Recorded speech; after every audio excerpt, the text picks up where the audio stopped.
Olá, estamos iniciando mais um AgroTalk, o podcast agro da Climatempo. Hoje meu convidado é André Babi, pesquisador e consultor, professor licenciado, que trabalha hoje com manutenção e boa gestão para o agronegócio no Brasil.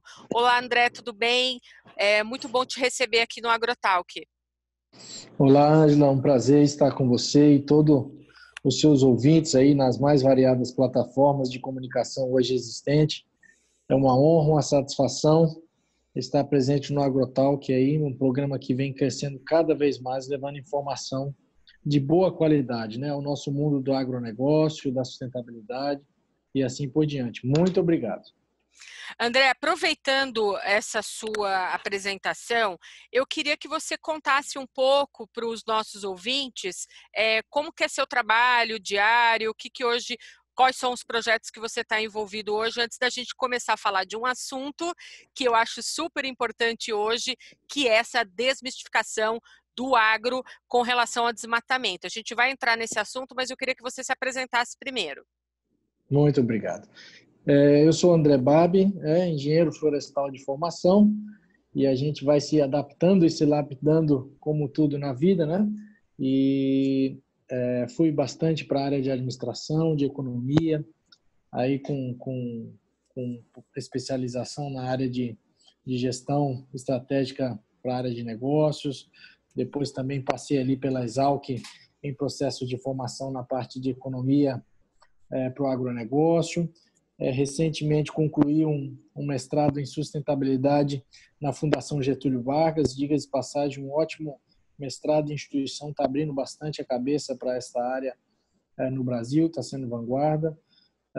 E recentemente também, até 2018, fui secretário de Estado de Meio Ambiente no Mato Grosso, né? Um estado bastante pujante e que vive bastante essa questão entre sustentabilidade, meio ambiente, agronegócio, oportunidades voltadas aí para nossas commodities, para nossa pecuária. Então, a minha formação passa por aí. Sou natural de Brasília, mas já há quase 20 anos no Mato Grosso e apaixonado sempre pelo agronegócio e o quanto o agronegócio pode transformar a vida de um estado, de um país, das pessoas e proporcionar, acima de tudo, uma boa qualidade de vida e também a sustentabilidade que a gente tanto enxerga no campo.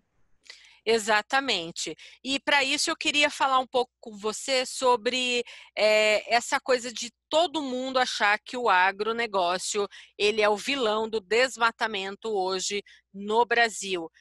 Qual a sua opinião nas suas conversas com os seus colegas, com os seus pares pelo país?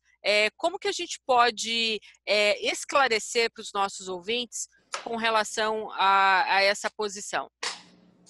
Olha, Angela, é muito boa essa pergunta e isso precisa chegar cada vez mais na ponta, nos jornais, no celular das pessoas, esse tipo de informação. O primeiro ponto que nós precisamos deixar bem claro é que o agronegócio brasileiro ele não desmata, ele não é vilão desta questão, seja na Amazônia, seja no Pantanal, ou seja em qualquer bioma que for no nosso grandioso Brasil.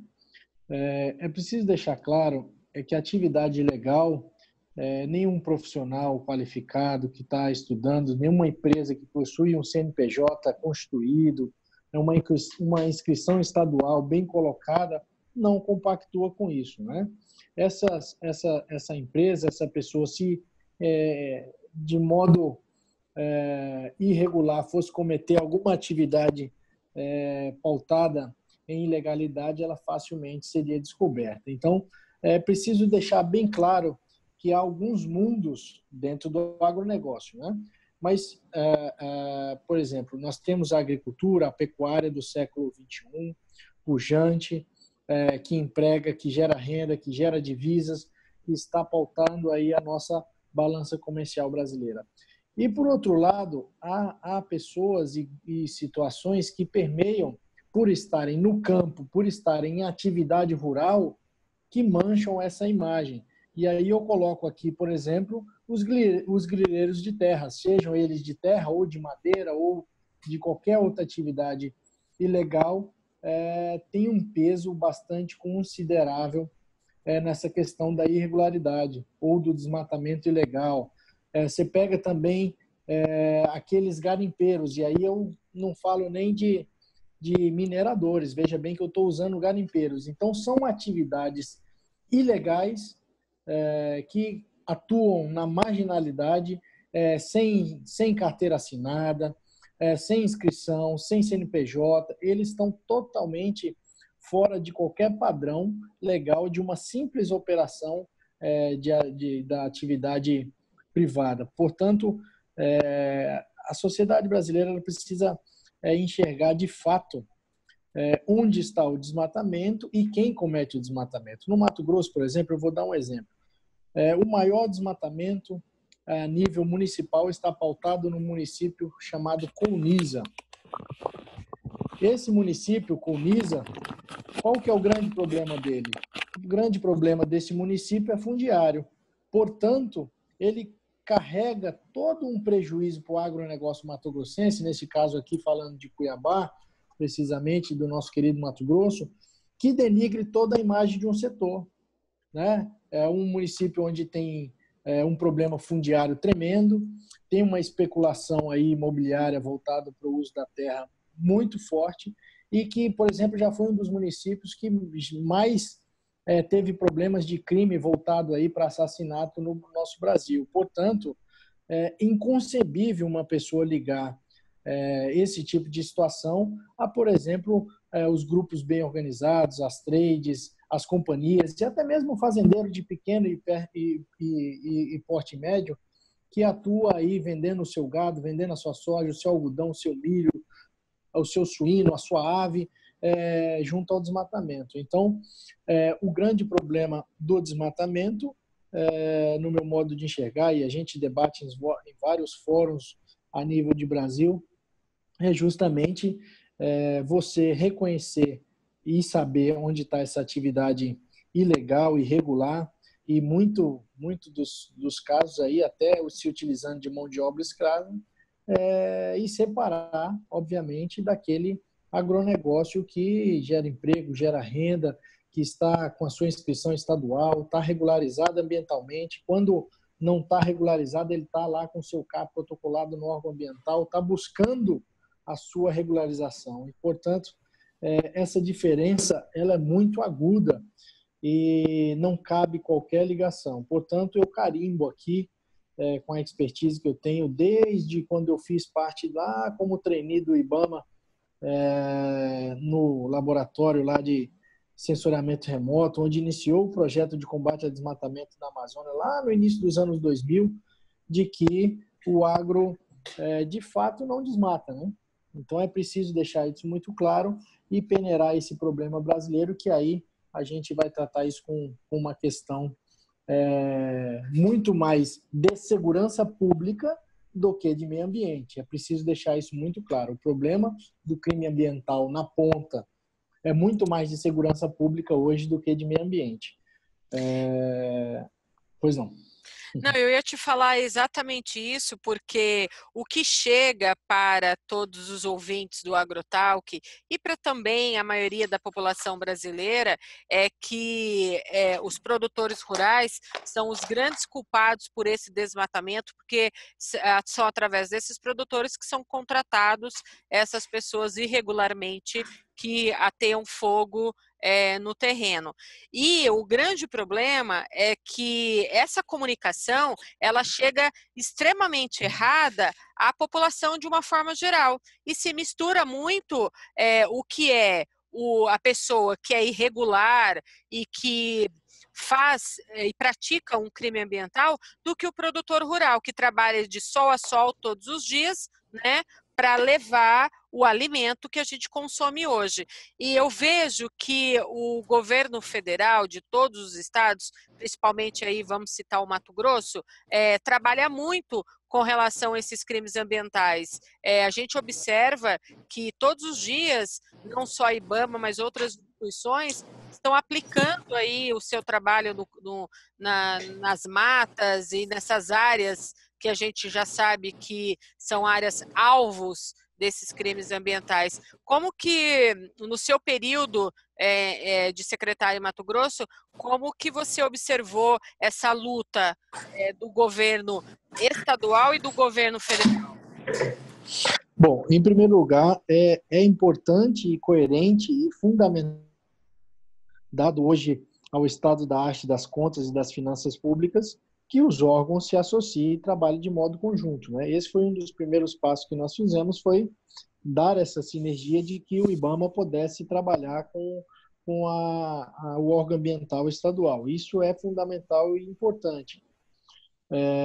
Outra situação muito latente e que precisa ser cada vez mais aprofundada é que o problema do desmatamento, por isso eu citei segurança pública agora há pouco, ele não é só de crime ambiental, ele está muito ligado hoje a situações de crime organizado, ele está ligado, por exemplo, a tráfico de armas, ele está ligado a situações de trabalho escravo, ele está ligado a situações de coação a grupos indígenas ou a assentados, a populações tradicionais. Portanto, é uma situação de segurança pública.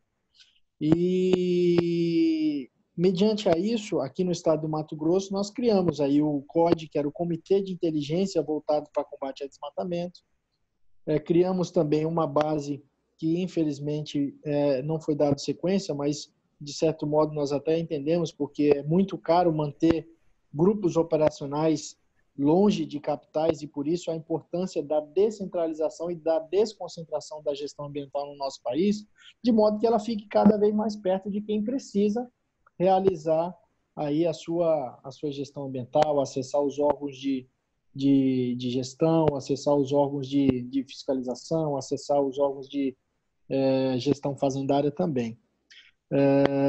Fizemos um trabalho, então, de modo que colocamos uma base operacional em Tunísia e surtiu um efeito bastante positivo no que tange não só a segurança pública, e nesse caso, boa parte do efetivo foi de segurança pública, mas também você traz a ordem, você traz a elegância, você traz a disciplina.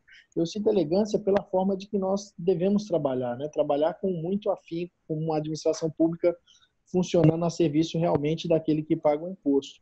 E aí você trouxe um ambiente negocial para aquele município, para aquela região muito mais, eu diria, muito mais economicamente viável para que as pessoas possam empreender. Então você tira essa questão da disputa de terra, disputa de árvore, invasão em terra indígena, você traz a presença do Estado. Então, isso é muito importante hoje no que tange ao combate ao desmatamento. Isso eu tenho dito em alguns fóruns e, com certeza, o Estado brasileiro respirando aí no que tange as finanças públicas e a economia está dando um passo positivo para a melhora. É importante que os nossos agentes estejam cada vez mais perto daquele que precisa, né? Nós estamos falando aí de um território que representa 59% do Brasil, portanto, muito extenso, e é preciso cada vez mais que as instituições públicas estejam lá para assistir toda essa população e proporcionar a porta da legalidade para esse povo, né? Muitas das vezes ele está na marginalidade ou ele está cometendo um ato ilegal. Eu quero até deixar de modo extremo aqui, porque ele está tendo que invadir para comer, para dar para a família, para vender uma madeira, e ele está sendo explorado aí eventualmente por algum atravessador. Então, a importância do poder público na ponta vai dar cada vez mais a sustentação para a atividade ser regular. E como está sendo o encaminhamento dessa política, André? Você considera que vai haver um avanço nos próximos anos? Porque a gente começa a observar e trazer lembranças do passado, a gente sempre ouve e sempre observou nos grandes telejornais e a gente observava queimadas na Amazônia, a gente observava esse assunto sempre permeando os noticiários. Hoje nós estamos aí no final de uma década, né? vamos entrar numa próxima, e a gente observa que esses assuntos ainda continuam permeando um dos maiores problemas do nosso país. Você considera que nos próximos anos esse assunto será melhor combatido? Olha, Ângela, essa pergunta é fantástica, porque ela é a pergunta de US$ 1 milhão, né? Mas, Exatamente. mas dá para a gente começar a imaginar situações. Em primeiro ponto, tem a competência e o poder público, né, que deve aí realizar suas atividades de comando e controle, mas, acima de tudo, ele precisa praticar uma gestão por resultado. É inconcebível hoje, Angela, a gente ter aí quase 5 milhões de propriedades cadastradas no Cadastro Ambiental Rural e apenas 3% desse total analisadas. E eu não estou falando nem em validadas e concluídas, a etapa toda prevista no Código Florestal Brasileiro. Eu estou falando só de analisadas. O próprio Mato Grosso, por exemplo, tem 87 mil propriedades rurais na fila de análise. Então, se você não proporciona um ambiente negocial para que isso tudo possa dar fluidez, possa de fato proporcionar o ativo ambiental ter o valor e também para que aquele empreendedor rural possa também encaminhar com as suas atividades, o Estado passa a ser um atrapalhador. Portanto, ele passa, de certo modo, a ser um agente contribuidor da ilegalidade. Então, o Estado precisa reconhecer a sua inoperância, voltar 2 ou 3 casas atrás, se reorganizar e proporcionar o ambiente negocial ao cidadão.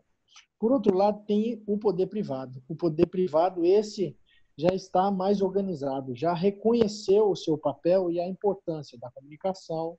Está aí o nosso querido grupo, a Liga do Agro, que está empreendendo muito para trabalhar comunicação, para trabalhar boas notícias, para levar informação ao cidadão, à sociedade, de como se fazer e quem está fazendo correto, o que deve ser propagado, deve ser cada vez mais difundido. O poder privado ele já está se reorganizando. Você vê empresas hoje praticando relatório de sustentabilidade, a gente não via isso até pouco tempo. Portanto, ele está buscando cada vez mais se organizar e cada vez mais praticar atividades que vão salvaguardar, obviamente, o seu solo, salvaguardar o seu recurso hídrico, a sua água, salvaguardar a sua área em termos de vegetação nativa ou ativo florestal, para quem sabe uma negociação no mercado futuro aí de crédito de carbono. Então, o poder privado, nesse caso, ele está muito mais organizado. Ocorre que é preciso que, enquanto hoje os grupos do agronegócio, o fazendeiro, os técnicos da engenharia já estão com drone, já estão com internet no campo, o carro já está fazendo track log, o GPS está funcionando a todo vapor, o poder público ainda está no papel, ele ainda está discutindo se 1 metro dessa linha fica para a esquerda ou pela direita, prejudicando aí, quem sabe, a validação de uma propriedade de 10 mil hectares, e você está discutindo metro. Neste caso, quando você trata de grandes áreas ou de grandes proporções, como é o caso da Amazônia, é preciso ponderar, que aí nós temos a estatística para isso, que situações de 1 metro, meio metro, 3 metros não vão influenciar no tamanho do contexto que seria aí a oportunidade de solução ou a mitigação de um determinado problema. Então, eu vejo muito por esse lado. O poder público, se ele não se mexer, ele vai ser rebocado pelo poder privado, e o poder privado, juntamente com os bancos, já estão pensando maneiras cada vez mais fluidas de solucionar, de promover a sua sustentabilidade ou a sua regularidade a par do poder público. Aí, por exemplo, nós temos as certificações, cada vez mais propriedades, mecanismos aí de comercialização de grãos têm buscado sua certificação para cada vez mais dar transparência ao seu negócio, dar responsabilidade social, dar cada vez mais sustentação àquilo que se faz de correto. O poder público precisa acelerar para proporcionar um Brasil cada vez mais não só favorável ao seu cidadão, mas também favorável aí à sua economia. O André, a gente observou alguns anos atrás é, uma caída na nossa economia, o mercado se fechou e a gente observou que o agronegócio foi o único segmento do mercado que continuou ali segurando as rédeas do país de uma forma geral. Vamos falar então agora de transparência e rastreabilidade dentro do agronegócio. A gente observa que hoje as coisas estão mudando, né? Está tendo mais coerência e transparência nas negociações e nos produtos. E como que você observa isso hoje no seu ponto de vista? Olha, isso é bastante interessante, né? Eu fiquei pensando em alguns dias atrás como foi essa questão da globalização nos anos 2000, de 90 para 2000, e como um dos primeiros instituições que abraçaram a globalização foi a indústria automotiva no nosso país, né? Em sequência foi todas as áreas e nichos aí se adaptando. O agro não foi diferente. O agro se adaptou muito rápido à globalização, sobretudo no comércio global de compra e venda de commodities, de insumos, de mecânicas e máquinas agrícolas, de tecnologia acima de tudo, então se organizou muito rápido.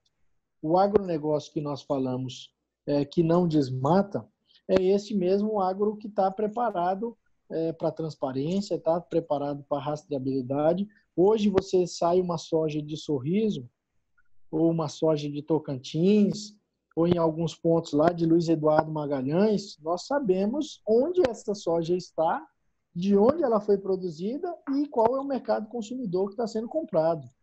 Então, isso é muito interessante. O agro consegue fazer isso como poucos. Hoje, a pecuária também, aí a parte de carne, seja ela avicultura, a parte de gado, a parte de suíno, também consegue fazer isso com bastante afinco, com bastante eficiência. Então, isso está já intrínseco ao, ao mercado todo do agronegócio. Agora, dentro do agronegócio também nós temos a indústria madeireira, podemos dizer assim.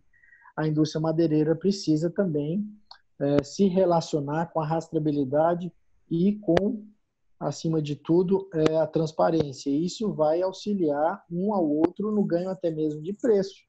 A madeira oriunda aí da Amazônia Legal, diga-se de passagem, tem um manejo florestal para sustentar, e aí é uma atividade que deve ser valorizada cada vez mais. Como manutenção da floresta em pé, precisa ganhar essa rastreabilidade e essa transparência. Então, eu não vejo daqui para frente, seja um mercado vendedor e um mercado consumidor, e até mesmo a população que consome o que está comendo, sem saber de onde as coisas estão acontecendo e como elas estão acontecendo. Então, o agronegócio está se preparando muito para isso, não só na parte de tecnologia, mas na parte também da indústria, né? Quando acontece o beneficiamento daquilo que sai de fato da lavoura ou que sai de fato da terra ali. Então, também as questões de beneficiamento já estão passando por um processo de rastreabilidade, de transparência, para que o cidadão tenha cada vez mais confiança naquilo que está consumindo. Esse vai ser a grande virada aí do século XXI. Portanto, eu fico bastante feliz com a organização e com o jeito, o jogo de cintura que o agronegócio brasileiro tem em lidar com esse tipo de situação. O poder público, por exemplo, aí fazendo um contraponto, tem muito mais dificuldade em lidar com questões de transparência e de rastreabilidade ou implementar situações nesse sentido. Olha só, nesses últimos anos a gente começou a observar um boom, né, de startups ligadas ao agronegócio crescendo pelo Brasil e em vários estados brasileiros. Eu quero falar agora sobre inovações do futuro para o agronegócio. Aí, dentro dessa inovação, eu chamo a atenção para a tecnologia que você mencionou agora, né?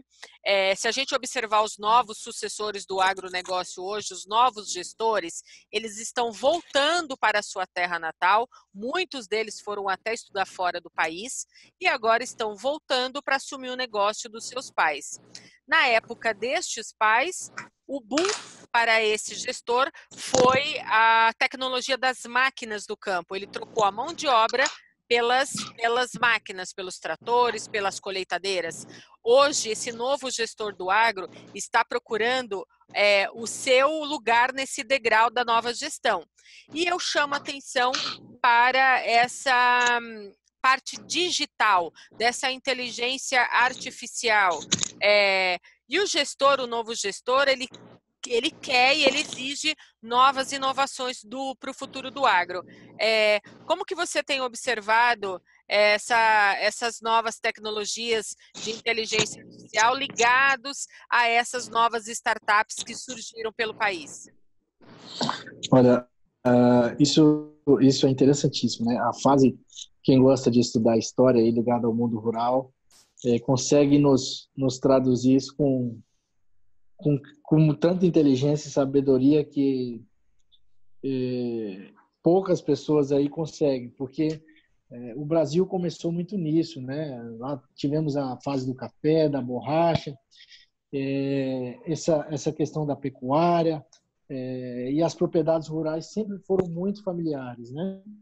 Ocorre que o agronegócio, como você bem disse, ele foi crescendo cada vez mais, se especializando, e ele foi gerando renda que foi proporcionando aos filhos dos agricultores, dos pecuaristas e assim por diante, a terem conhecimento, terem estudo, terem a sua primeira formação, a sua faculdade.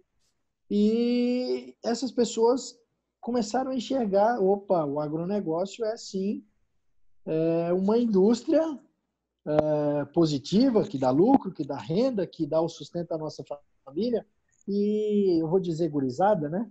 Mas esses jovens aí de 35 para baixo voltaram cheio de energia para o campo, né? São pessoas aí que voltaram transformando o modelo de gestão das propriedades rurais e estão criando cada vez mais situações, seja na parte tecnológica, na parte de gestão e administração, na parte econômica, e também naquela coisa que todo negócio deve pensar sempre, que é como diminuir custo, né?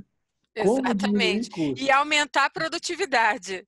Justamente. Então, assim, você bem colocou, nós passamos por esse momento das máquinas e foi fantástico. As máquinas estão cada vez mais robotizadas, com inteligência artificial, eu diria aí, a agricultura ou a indústria 4.0, que está chegando a todo vapor, da internet das coisas chegando do campo, mas, acima de tudo, que as pessoas que vivenciaram o campo, elas têm muito mais aptidão e conhecimento para também proporcionar tecnologia de mudança. E aí que entra a sucessão familiar e organizações aí promovendo cada vez mais a inovação. Eu cito um exemplo aqui muito interessante que aconteceu aqui em Mato Grosso, que foi o AgriHub, né?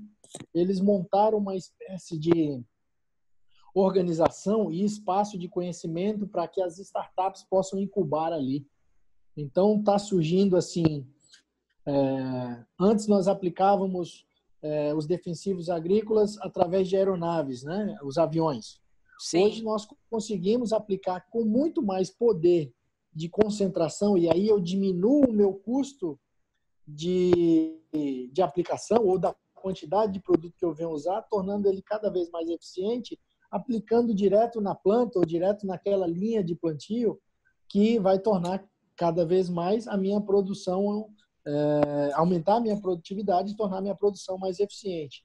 Então, nós temos essa Exatamente. E às tecnologia. vezes, desculpa te interromper, mas é exatamente isso que você À disse. Às vontade. vezes ele não precisa aplicar numa área toda aquele defensivo agrícola, é exatamente só na parte onde é necessária. Porque tem a questão climática que antigamente, quando se pulverizava com avião, e aí depois vinha uma chuva, isso lavava tudo, e o produtor rural gastava muito dinheiro, porque fez a aplicação, e a água da chuva levou. Hoje em dia, há inteligência suficiente para que ele possa observar qual é o local que é necessário somente a aplicação desse defensivo e também saber aonde vai chover, porque ele não precisa aplicar justamente naquela área, né? Estou puxando um pouco aqui para a minha área, né? Mas... Perfeitamente. E aqui vale lembrar a importância dos institutos aí que avaliam a, e emitem, né, relatórios sobre o nosso clima, sobre o nosso tempo, como o Clima Tempo, por exemplo, que eu acompanho diariamente, semanalmente, verificando como estão as questões aqui para o nosso norte do Brasil. Sem dúvida nenhuma, os jovens voltaram para o campo com uma sede de transformação tamanha e com aquela inconformidade gostosa de que é possível fazer alguma coisa melhor e diferente, que está levando realmente, não é só internet para o campo, mas é um jeito de fazer diferente, é como fazer melhor, como reduzir custo, e isso vão ter vários benefícios, né? Um conhecimento Engana-se, novo, né, André?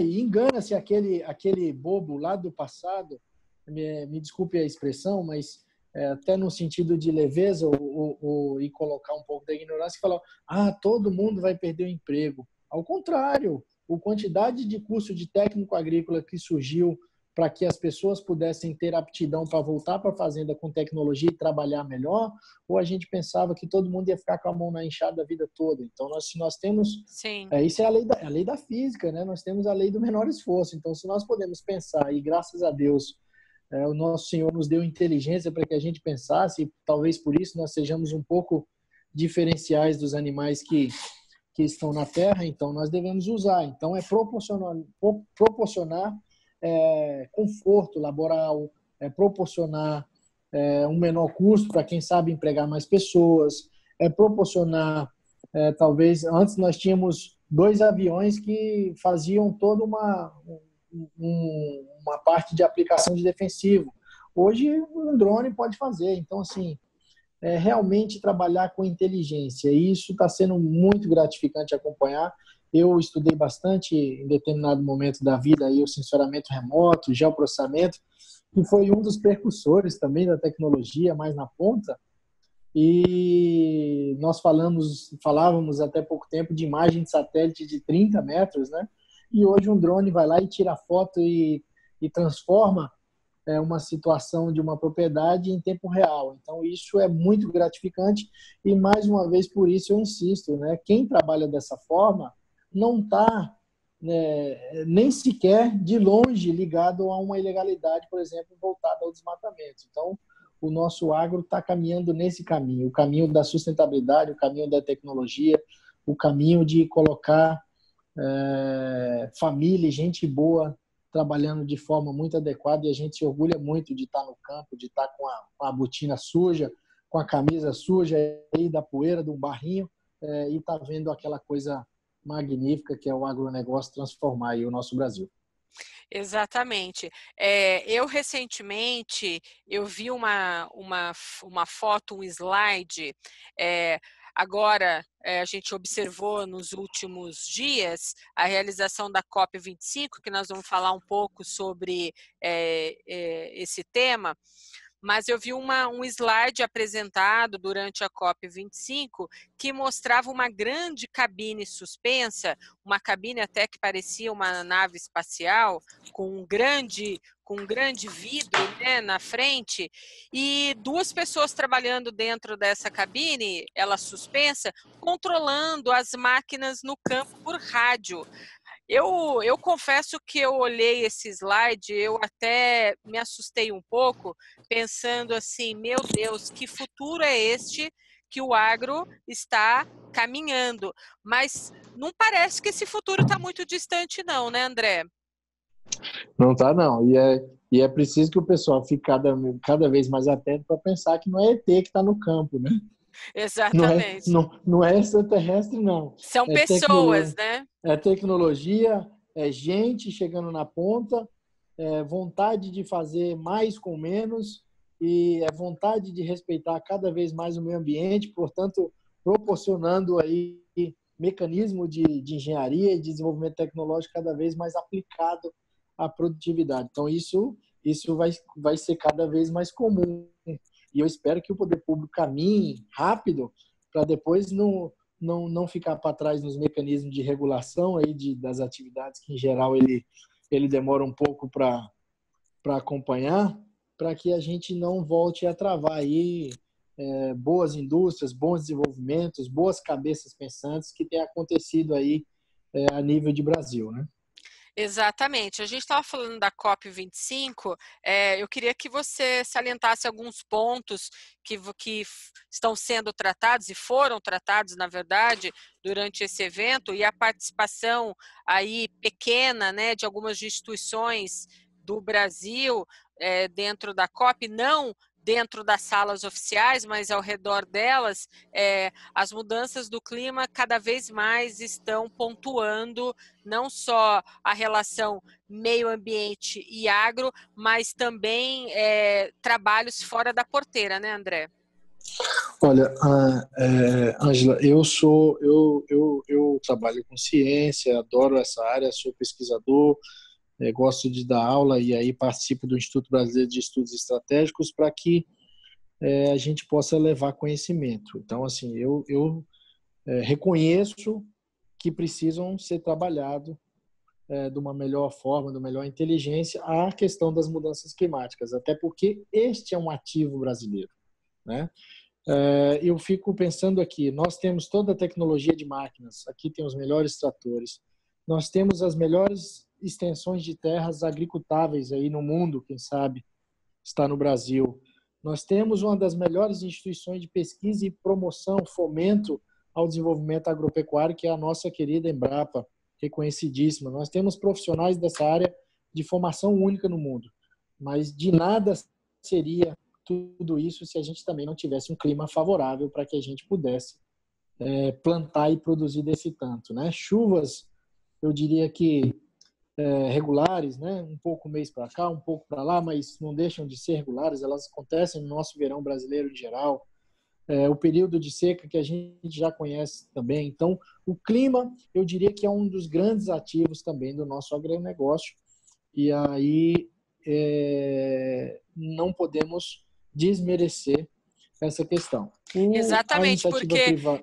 só abrindo um parênteses aqui, o clima é tão importante, mesmo que a gente tenha períodos de seca, períodos de chuvas irregulares acontecendo, como este ano, no início do plantio, a gente observou várias áreas aí começando o plantio atrasado, mesmo acontecendo estes problemas, a gente observa que a agricultura brasileira ainda desponta, e você chega lá no final da safra, a gente tem altas produtividades e colhe muito, né? A gente acaba, ano a ano, a gente acaba superando os valores de anos anteriores com relação à colheita de safra. Então, realmente é muito importante. Eu só fiz um parênteses aqui para falar o quanto o impacto do clima ele é preocupante, mas quanto também o agronegócio se supera a cada ano.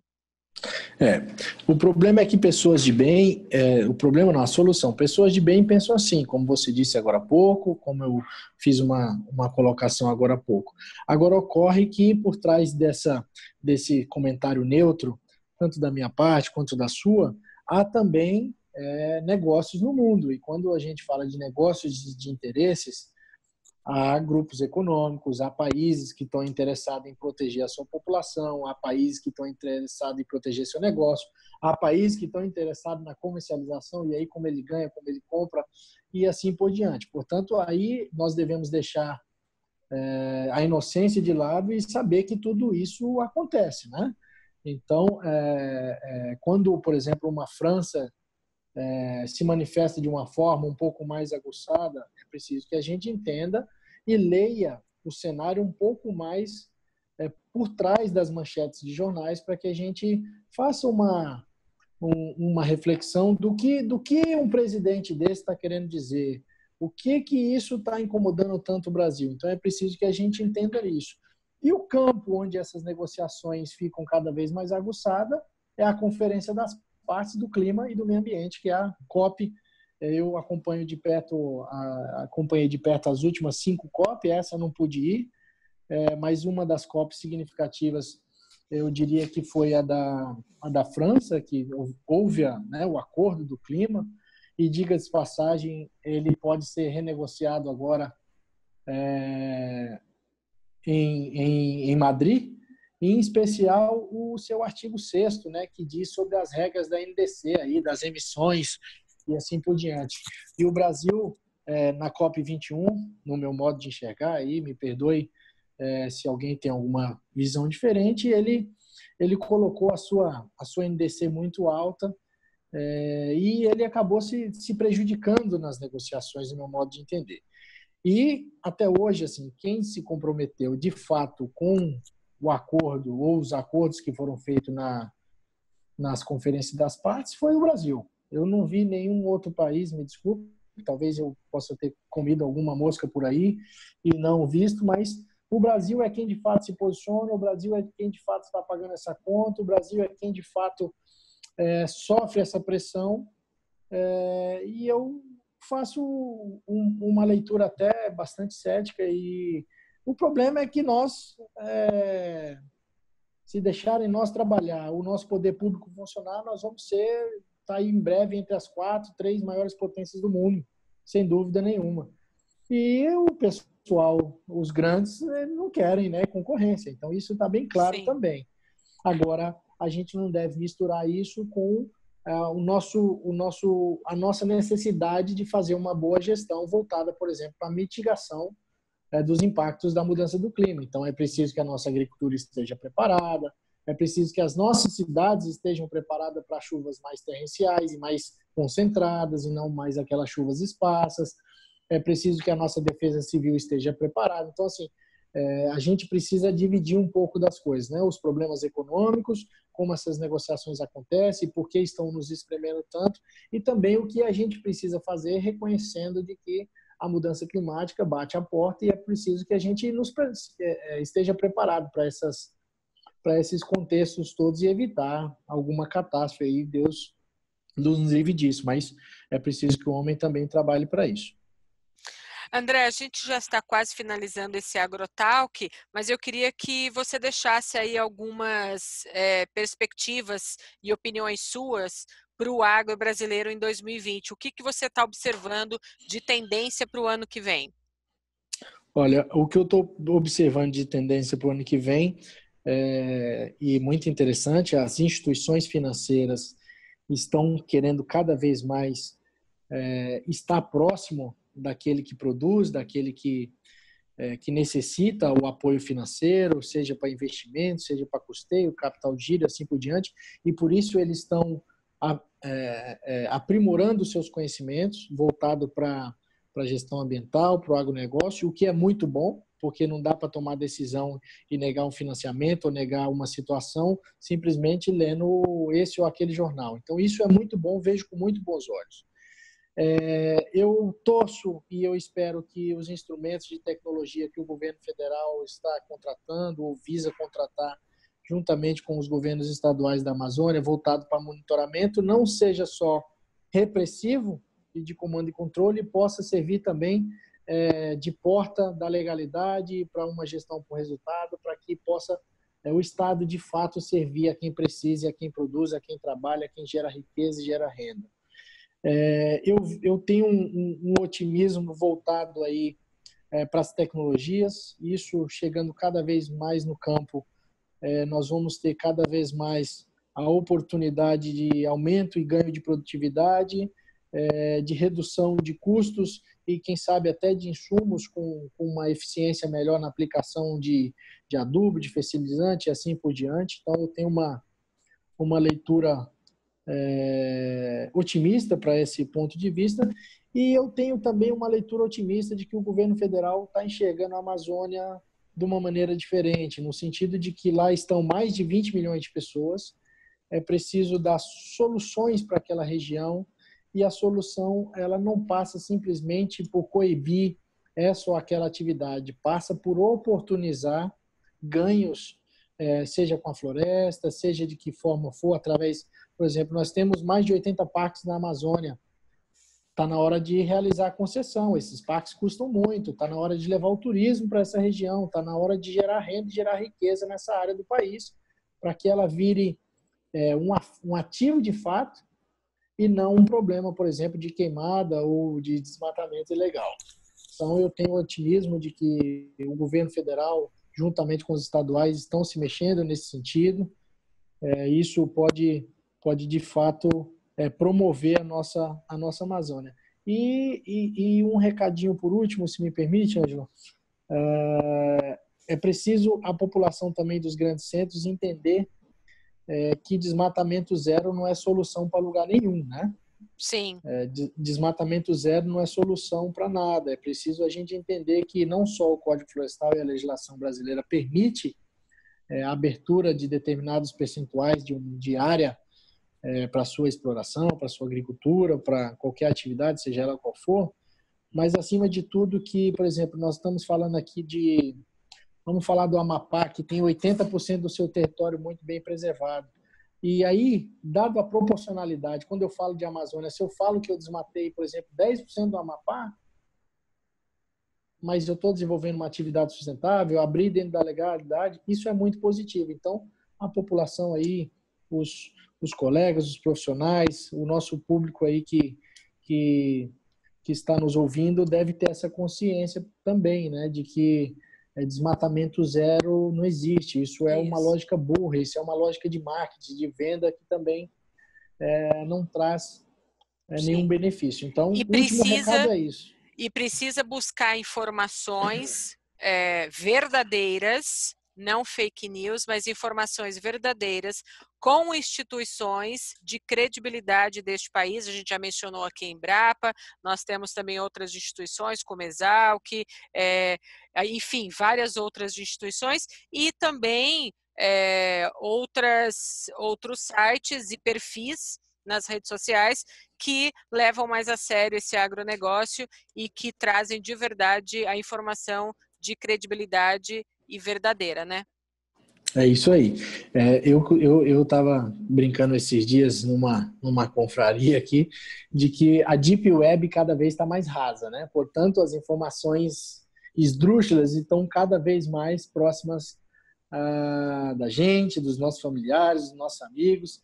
Então, assim, pense um pouquinho, busque uma fonte, verifica se aquilo é verdadeiro, porque a coisa é muito mais competitiva do que nós imaginamos. Então, para que nós não desmerecemos a nossa riqueza, nós devemos nos orgulhar daquilo que está sendo feito no país, cada vez mais, buscar a fonte segura, valorizar aquilo que está sendo feito no caminho correto, cobrar aí das autoridades ou até mesmo do poder privado aquilo que precisa de melhora, porque nós temos um caminho muito oportuno pela frente. Cabe nós todos nos blindar dessas fake news, blindar o país, blindar os nossos governantes, seja lá quem for, mas, acima de tudo, cobrar para que eles façam a coisa certa. Nosso país tem, sim, jeito e eu creio que esteja num bom caminho e muito de uma das locomotivas está pautada no agro, né? A indústria também volta a crescer, pode ser uma boa locomotiva aí. Então, estou muito otimista aí para os próximos anos, se Deus quiser. André, muito obrigada pela sua participação aqui no AgroTalk, que é o podcast agro da Climatempo. Eu espero que em 2020 eu possa trazê-lo novamente para essa discussão, trazendo aí outros temas de interesse do agro. Muito obrigada. Eu agradeço, Ângela, agradeço aí o AgroTalk, todo o seu time, aqueles que nos ouvem, muito obrigado pela oportunidade e eu fico à disposição. Sempre que precisar, no que a gente puder contribuir, esclarecer, nós estaremos à disposição dentro da missão não só de profissional, mas também de cidadão que se orgulha e quer falar bem do nosso país, daquilo que a gente faz junto, né? Muito obrigado. Até mais, André.